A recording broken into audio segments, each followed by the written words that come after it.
প্রিয় বিদ্যার্থীরা, তো তোমাদের সবাইকে স্বাগতম বেঙ্গল এডুকেশন সেন্টারে।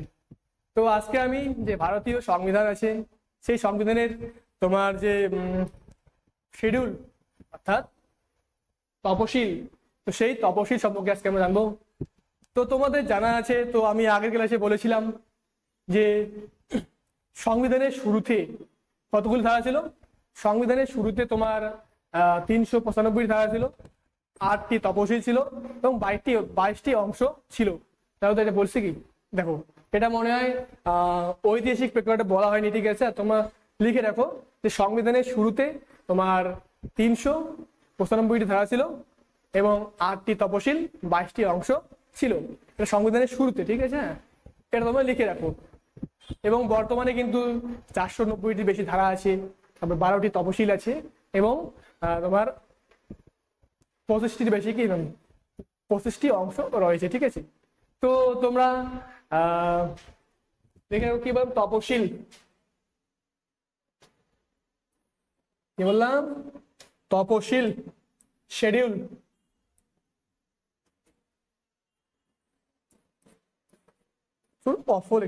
সরি, কি বললাম, তপশিল। এই তপশিল যেটা আছে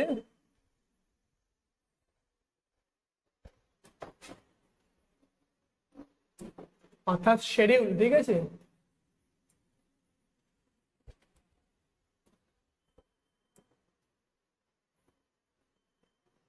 কি বললাম যে সংবিধানের শুরুতে অর্থাৎ মূল সংবিধানে তোমার 8টি তপশিল ছিল, ঠিক আছে। কতগুলি মূল, আর বর্তমানে আছে কতগুলি, বর্তমানে আছে 12টি, ঠিক আছে। 12টি তপশিল আছে। কয়টি? 12টি রয়েছে, ঠিক আছে।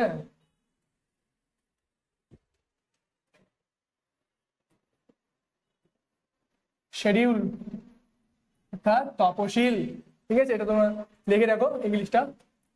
তো প্রথম তপশিলি কি বলা আছে, প্রথম তপশিলি বলা আছে যে তোমার ভারতের যে অঙ্গরাজ্যগুলি এবং তার কেন্দ্রশাসিত অঞ্চল এবং তোমার জাতীয় রাজধানী, ঠিক আছে, তার নাম বা তার লিস্ট করা আছে কোথায়, অর্থাৎ তপশিলের প্রথম তপশিল, ঠিক আছে। কি বললাম, তোমরা লিখে রাখো। এই তপশিল থেকে কিন্তু কি একটা কোশ্চেন মানে বিভিন্ন এক্সামের ক্ষেত্রে কি আসেই, সেটা তোমরা মনে রাখবে, ঠিক আছে। তো লিখে রাখো। হ্যাঁ, কি বললাম, তপশিল 12টি তপশিল রয়েছে। তো প্রথম তপশিলে কি বলা আছে যে তোমার ভারতের যে রাজ্যগুলি, কি বললাম, প্রথম তপশিলে বলা হয়েছে যে রাজ্যগুলি, রাজ্য বলো, তারপরে কেন্দ্রশাসিত অঞ্চল, ঠিক, কেন্দ্র শাসিত অঞ্চল,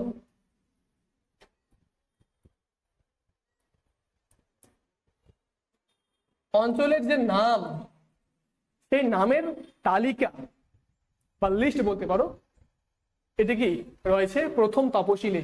কি বললাম, নাম, নামের তালিকা তোমরা লিখে রাখো। এই তপশিলের মধ্যে কিন্তু তোমার যেটা আছে 11, 12, ওই দুইটা তপশিল কিন্তু কি খুবই গুরুত্বপূর্ণ পরীক্ষায়। তো কি বললাম, এরপরে যদি দেখি যে 2 নাম্বার তপশিলে কি বলা আছে। 2 নাম্বার তপশিল যদি আমরা বলি যে তোমার সরকারের, ধরো সরকারের বলো যে রাষ্ট্রপতি, রাজ্যপাল, এরপর সুপ্রিম কোর্ট, হাইকোর্টের যে তোমার বিচারপতি, এরপর লোকসভার স্পিকার বলো, এরপর তোমার ক্যাগ যে আছে সেই ক্যাগের বেতন ভাতা, সেই বেতন ভাতা কোথেকে দেওয়া হয়, সেই বেতন ভাতা দেওয়ার কথা বলা হয়, ঠিক আছে। কি বললাম, রাষ্ট্রপতি বলো, রাষ্ট্রপতি, তারপরে যদি বলি তোমার রাজ্যপাল, রাজ্যপাল, এরপরে যদি তোমার বলি যে সুপ্রিম কোর্ট ও হাইকোর্টের বিচারপতি, কি বললাম, সুপ্রিম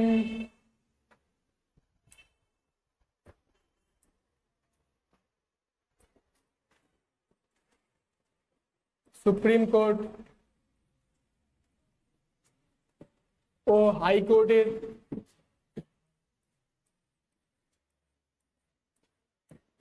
হাইকোর্টের যে তোমার বিচারপতি,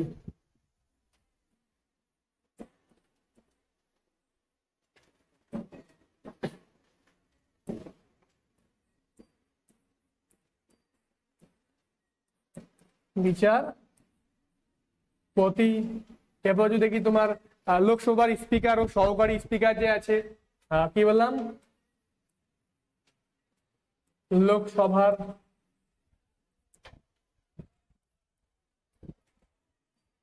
স্পিকার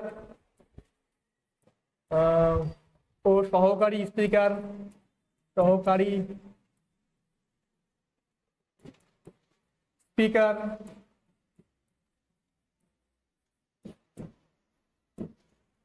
এরপর যদি বলি ক্যাক,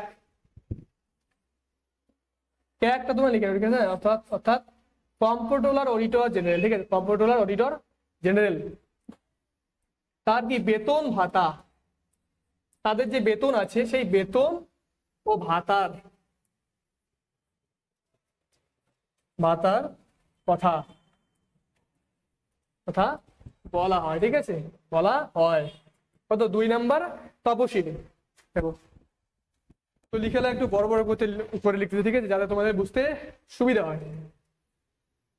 তো 2 নাম্বার তপশিল দেখলাম, তো একটু উপরে উঠাই নি।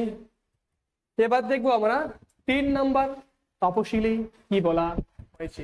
এই 3 নাম্বার তপশিল যেটা আছে এখানে কি বলা আছে, এখানে যারা তোমার রাষ্ট্রের যারা সাংবিধানিক প্রধান, সেই সাংবিধানিক প্রধানদের কি তার শপথ গ্রহণের কথা বলা হয়েছে কি এই 3 নাম্বার তপশিলি। কি বললাম, 3 নাম্বার তপশিলে বলা হয়েছে কি তোমার সাংবিধানিক প্রধানদের, কি বললাম,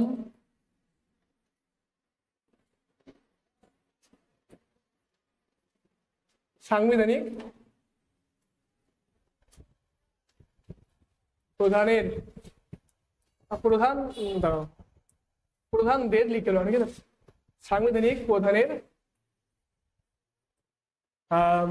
শপথ গ্রহণ, শপথ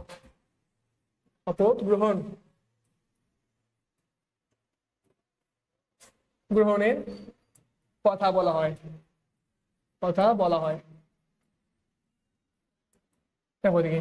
সাংবিধানিক প্রধান কারা, অবশ্যই তোমরা জানো যে ভারতের প্রকৃত শাসককে রাষ্ট্রপতি এবং বিভিন্ন যে অঙ্গরাজ্যগুলি আছে তার প্রকৃত শাসনকে মানে শাসককে রাজ্যপাল। তো যেমন দেখলাম উদাহরণ, ঠিক আছে, যেমন রাষ্ট্রপতি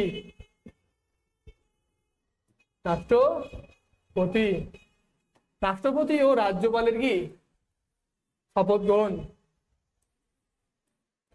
রাজ্যপালের শপথ গ্রহণের কথা বলা হয় কি 3 নাম্বার তপশিলে বলা হয়েছে।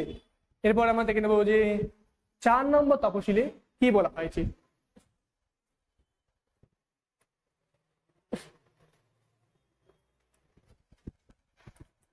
কি বললাম, 4 নম্বর তপশিলে,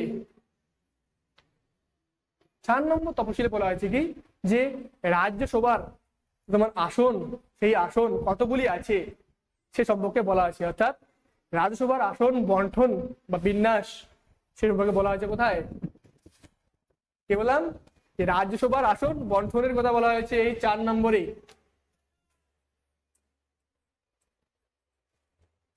রাজ্যসভার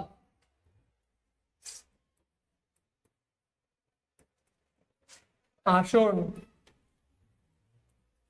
বন্টন বা বলতে পারো বিন্যাস, অ্যালোকেশন অফ সিটস, ঠিক আছে, যাকে বলে বিন্যাস,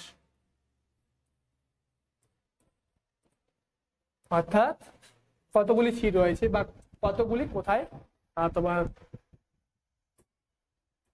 আসন বন্টন করা যায় সে বিষয়ে বলা আছে। কোথায়, এই 4 নম্বর তপশিলে বলা আছে। এরপর দেখে নেবো আমরা 5 নম্বর তপশিলে কি বলা আছে। কত, 4 গেল 5। 5 নম্বর তপশিলে কি বলা আছে, এই 5 নম্বর তপশিলে বলা আছে তোমার এসসি এসটিদের, এসসি তপশিলি জাতি, কি বললাম, 5 নম্বর তপশিলে বলা আছে তপশিলি জাতি ও ও উপজাতিদের প্রশাসন এবং নিয়ন্ত্রণের কথা বলা হয় কোথায়? এই 5 নম্বর তপশিলি। বললাম তপশিলি জাতি, তপশিলি কি বললাম, তপশিলি,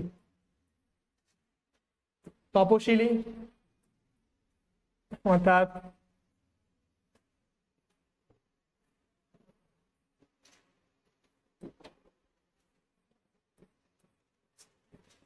তপশিলি জাতি অর্থাৎ এসসি ও, লিখে রাখো, ও তপশিলি উপজাতি যারা আছে, উপজাতিদের প্রশাসন অর্থাৎ এসটি, লিখে রাখো এসটি, যে প্রশাসন ও নিয়ন্ত্রণ, কি বললাম, প্রশাসন, প্রশাসন ও নিয়ন্ত্রণের কথা বলা হয় এই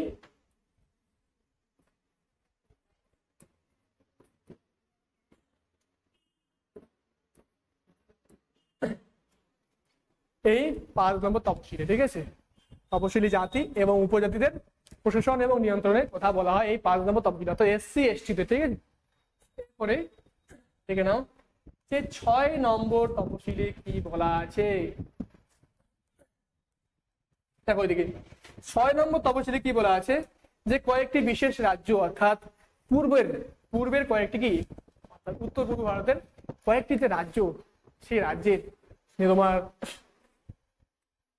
তার কি শাসনতান্ত্রিক সুবিধার জন্য কয়েকবার বলা হয়েছে এই 6 নম্বর তপশিলি। বললাম পূর্বের যদি বলি তো অর্থাৎ আসাম, মেঘালয়, আসামের, আসাম যদি দেখি, এরপর যদি আমরা দেখি তোমার আসাম, মেঘালয়,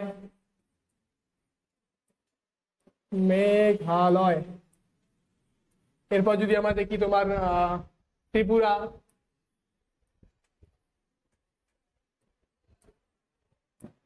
তারপর তোমার যদি বলি এদিকে তোমার কি বলে মিজোরাম,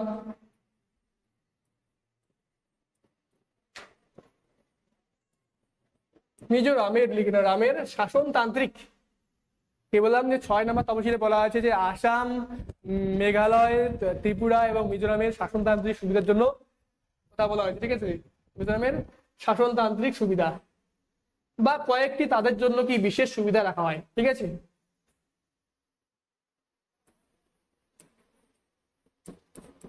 শাসন তান্ত্রিক সুবিধা, শাসনতান্ত্রিক সুবিধা লিখলাম। ঠিক আছে, সুবিধা, শাসনতান্ত্রিক সুবিধা কথা বলা হয় এই 6 নম্বর তপশিলে। এরপরে আমরা যাব 7 নম্বর তপশিলে কি বলা আছে। দেখে নাও 7 নম্বর তপশিল যেটা আছে, এই 7 নম্বর তপশিলে কি বলা হয়, এই 7 নম্বর তপশিলে কি বলা হয়, অর্থাৎ সরকারের কেন্দ্র অর্থাৎ যে সরকারের আইন বিভাগীয় ক্ষমতা সেগুলিকে 3টি ভাগে কি করা হয়, ভাগ করা হয়। একটি হচ্ছে রাজ্য তালিকা, যুগ্ম তালিকা এবং আরেকটি হচ্ছে কি কেন্দ্রীয় তালিকা। কি বললাম যে সরকারের যে তোমার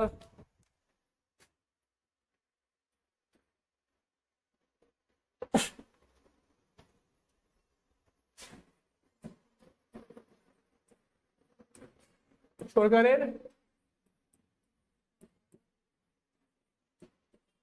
আইন বিভাগীয় ক্ষমতার বন্টন,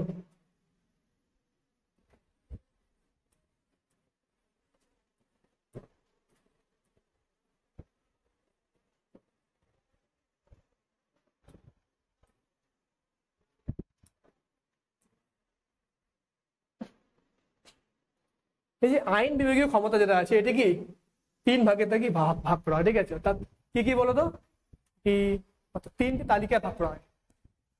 সে তালিকা 3টি কোনটি, তালিকা তালিকা, একটি হচ্ছে তোমার কেন্দ্র তালিকা, তালিকা কেন্দ্রীয় তালিকা,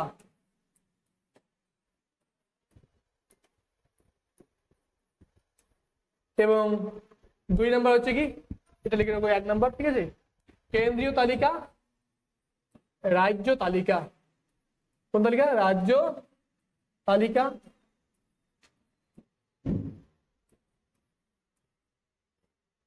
আর আরেকটা হচ্ছে যুগ্ম তালিকা, ঠিক আছে, বা যৌথ তালিকা লিখে রাখবো, ঠিক আছে। বললাম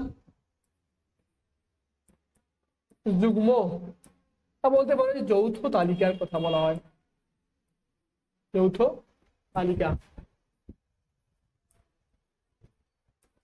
লয় এসে কিন্তু, হ্যাঁ, এটা তালিকা আবার লিখতে হবে, তালিকা।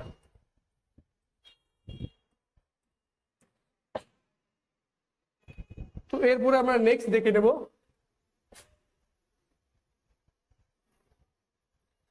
8 নম্বর। দেখো এদিকে 8 নম্বরে বলা আছে কি, 8 নম্বর তফসিল বলা আছে তোমার তোমার কি ভাষা সম্পর্কে।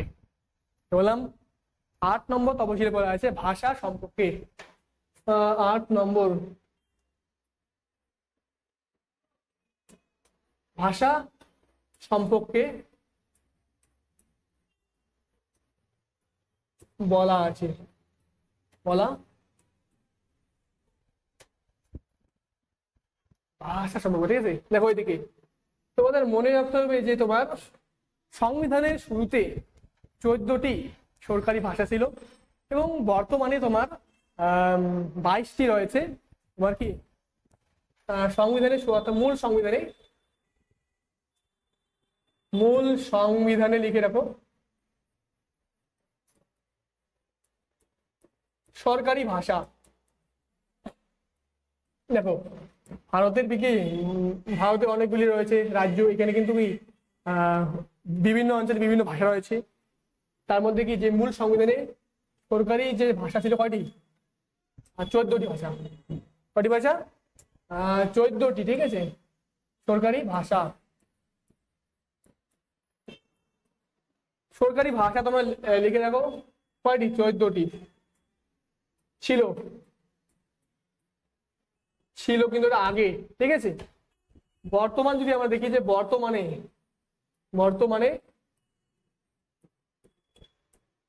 22টি ভাষা রয়েছে, 22টি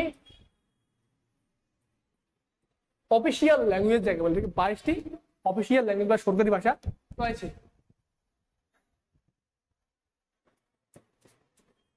সরকারি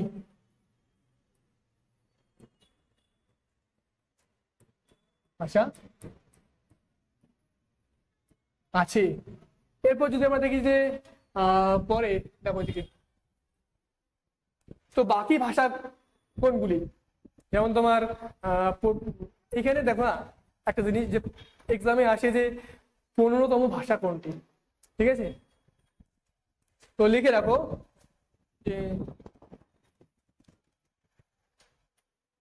প্রথমে যদি আমরা দেখি, ঠিক আছে, এই ভাষাগুলি যে আছে এই ভাষাগুলি সংবিধান সংশোধনের মাধ্যমে কি এই ভাষাগুলিকে তোমার তপশিলে কি নেওয়া হয়, ঠিক আছে। বললাম সংবিধান 21তম সংবিধান সংশোধনী, কত? 21তম সংবিধান সংশোধনী, সংবিধান সংশোধনী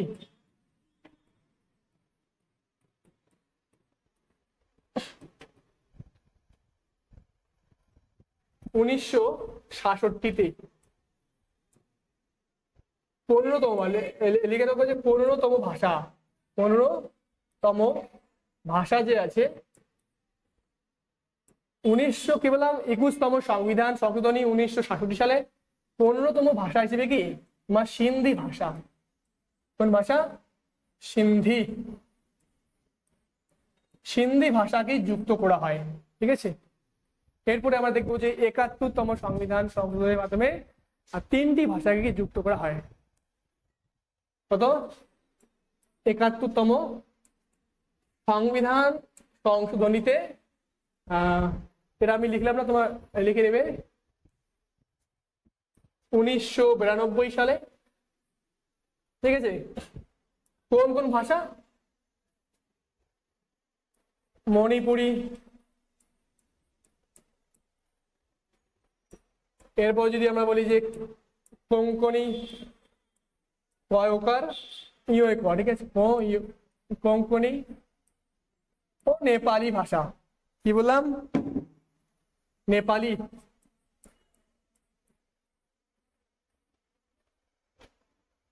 লিখে নেবে নেপালি ভাষা, ঠিক আছে। কি বললাম যে ৭১তম সংবিধান সংশোধনের মাধ্যমে ১৯৯২ সালে যদি বলি যে মণিপুরি মণিপুরি ভাষা, কোঙ্কনি ভাষা প্লাস নেপালি ভাষা কি যুক্ত করা হয় তপশিলে, ঠিক আছে। এবার এরপর যদি আমরা দেখি যে তোমার ৯২তম সংবিধান সংশোধন, ৯২তম সংবিধান সংশোধন যদি আমরা বলি কততে, এটি হয় ২০০৩ সালে, ২০০৩ সালে। এবং এইখানে ৪টি ভাষা যুক্ত করা হয়, ঠিক আছে, সাঁওতালি, মৈথিলি, বোডো, ডোগরি ভাষা, ঠিক আছে। কি বললাম? সাঁওতালি, সাঁওতালি, লিখে রাখো যে মৈথিলি,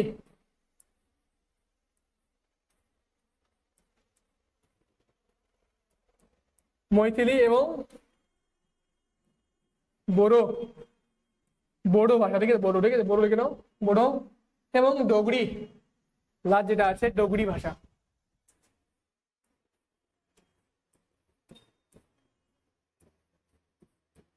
এই ডোগরি ভাষা কোথায় পরীক্ষায় আসে, তোমার ১৫তম ভাষা কোনটি, এবং তোমার কি বললাম যে মূল সংবিধানে ১৪টি ছিল ভাষা, অফিসিয়াল ল্যাঙ্গুয়েজ যাকে বলা হয়, অর্থাৎ সরকারি ভাষা, এবং বর্তমানে রয়েছে ২২টি ভাষা রয়েছে। এরপর যদি বলি তোমার যে পরীক্ষায় আছে তোমার ১৫তম ভাষা হিসেবে কোন ভাষা যুক্ত হয়, সিন্ধি ভাষা যুক্ত হয়। এবার আরো এগুলো তো পরীক্ষা আসে, ঠিক আছে, অবশ্যই। আরো আসে কি যে ডোগরি ভাষা কোন রাজ্যে প্রচলিত, তো লিখে নাও জম্মু কাশ্মীরে। দেখো জম্মু কাশ্মীর তো কি তোমার রাজ্য না, ওটা তোমার কি একটা কেন্দ্রশাসিত অঞ্চল, তাকে বাদ দাও, লিখতে হবে না। এরপরে আমরা দেখবো পরের তপশিল, তা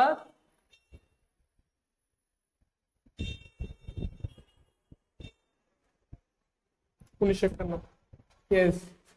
এরপর যদি ৯ নাম্বার তপশিলে বলা আছে ভূমি রাজস্ব কথা বলা হয়, কি হলো? ভূমি ও ভূমি রাজস্বের কথা বলা হয়, কি বললাম? ভূমি ও ভূমি রাজস্বের কথা, ভূমি ও ভূমি রাজস্বের কথা বলা হয়, ঠিক আছে। এই যে ভূমি ও ভূমি রাজস্ব যেটা আছে এটি ১৯৫১ সালে প্রথম সংবিধান সংশোধনীর মাধ্যমে এটি যুক্ত করা হয় তোমার ৯ম তপশিলে। কি বললাম যে ভূমি ও ভূমি রাজস্ব যেটা আছে এটি কত প্রথম ফার্স্ট ১তম কি সংবিধান সংশোধনী,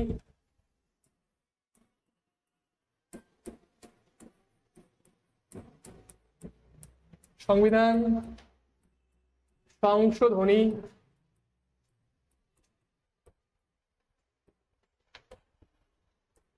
১৯৫১-তে, ১৯৫১ সালে কি হয় প্রথম সংবিধান সংশোধনী হয়। এইখানেই বলা হয় কি ভূমি ও ভূমি রাজস্বের কথা বলা হয়। এবং তোমাদের মনে রাখতে হবে যে পরীক্ষা আছে যে প্রথম সংবিধান সংশোধনী কবে হয়েছিল? ১৯৫১ সালে। তো এরপরে দেখি যদি আমরা ১০ নম্বর তপশিল, তো ১০ নম্বর তপশিলে কি বলা হয়েছে দেখেন। ১০ নম্বর তপশিলে বলা হয়েছে দল ত্যাগ বিরোধী আইন সম্পর্কে। কি বললাম যে তোমরা কি বললাম ১০ নম্বর তপশিলে বলা হয়েছে যে দল ত্যাগ বিরোধী আইন, দল ত্যাগ বিরোধী আইন।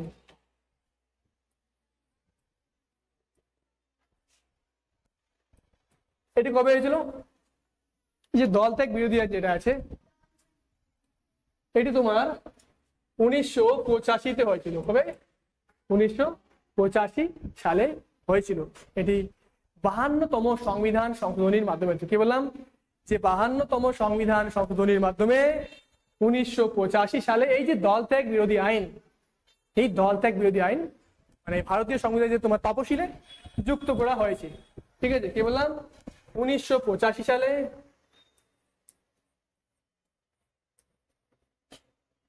কত 52তম তোমার যে সংবিধান সংশোধনী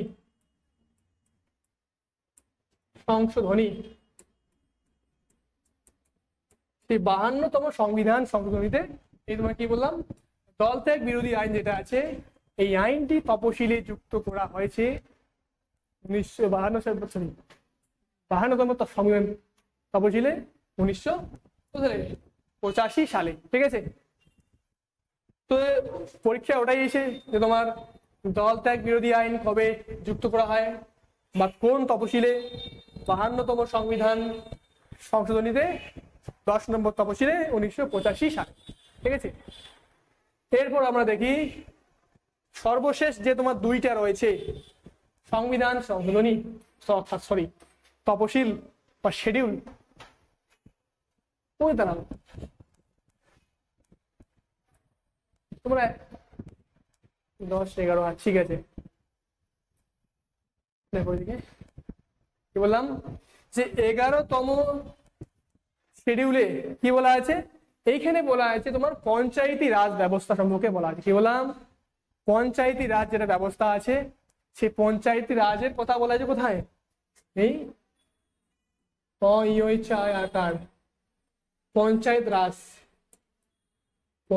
রাজ ব্যবস্থা বা পঞ্চায়েতি ব্যবস্থা তোমরা লিখে না। ঠিক আছে, কি বললাম পঞ্চায়েতি ব্যবস্থা।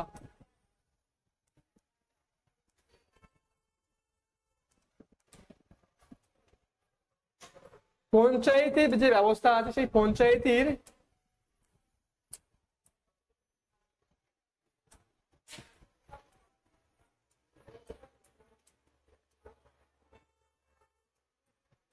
কি বললাম যে 11তম তপশিলে বলা আছে পঞ্চায়েত ব্যবস্থা সম্পর্কে বলা আছে। এটি তোমার যে সংবিধানের 73তম সংবিধান সংশোধনী, কি বললাম যে 73তম সংবিধান সংশোধনী 1992 সালে তোমার এই পঞ্চায়েতি রাজ, ঠিক আছে কত 73তম সংশোধনীতে যুক্ত করা হয়। ঠিক আছে, যুক্ত করা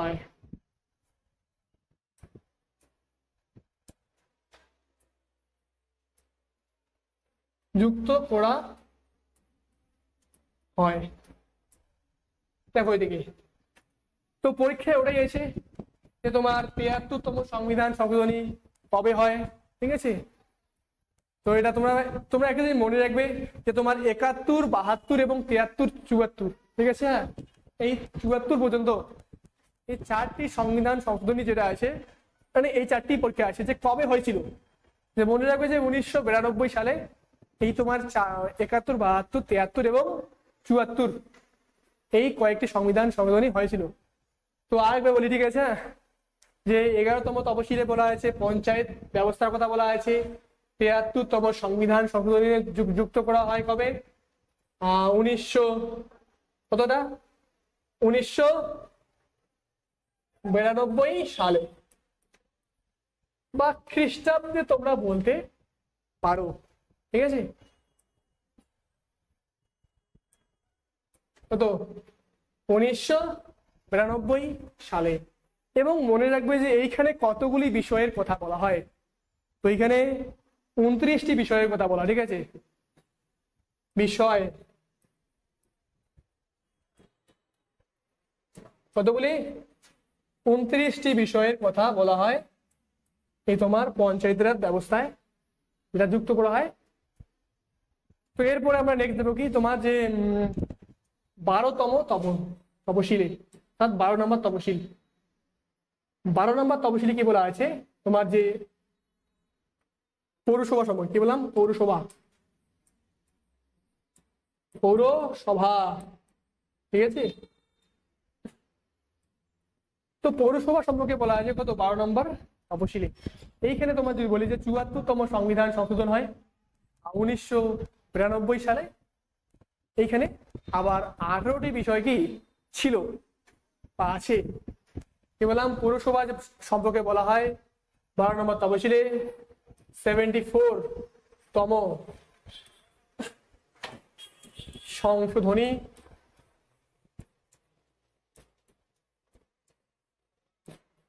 উনিশশো 92, ঠিক আছে। কি বললাম, 1992 এটি কি যুক্ত করা হয়। এবং এখানে কতগুলি বিষয় ছিল, এখানে মোট 18টি বিষয় ছিল, ঠিক আছে। লিখে রাখো এটাকে, মোট বিষয় লিখে রাখো। বিষয় বিষয় ছিল কয়টি, 18টি কি বিষয় ছিল। তো এই শিডিউলটা অবশ্যই তোমরা মানে ভিডিওটাকে শুরু থেকে শেষ পর্যন্ত দেখেছো, তো সবগুলি কি নোট ডাউন করে রাখবে। এইখান থেকে কিন্তু বারবার এক্সামে আসে। দেখো, প্রথমটা, দ্বিতীয়, তৃতীয় এগুলো মানে বেশি আসে না, কিন্তু আসে মেন হচ্ছে 8 নম্বর থেকে আসে। 8 নম্বর বলো, 9 নম্বর বলো, 10, 11, 12 এইখান থেকে বেশি আসে পরীক্ষায়।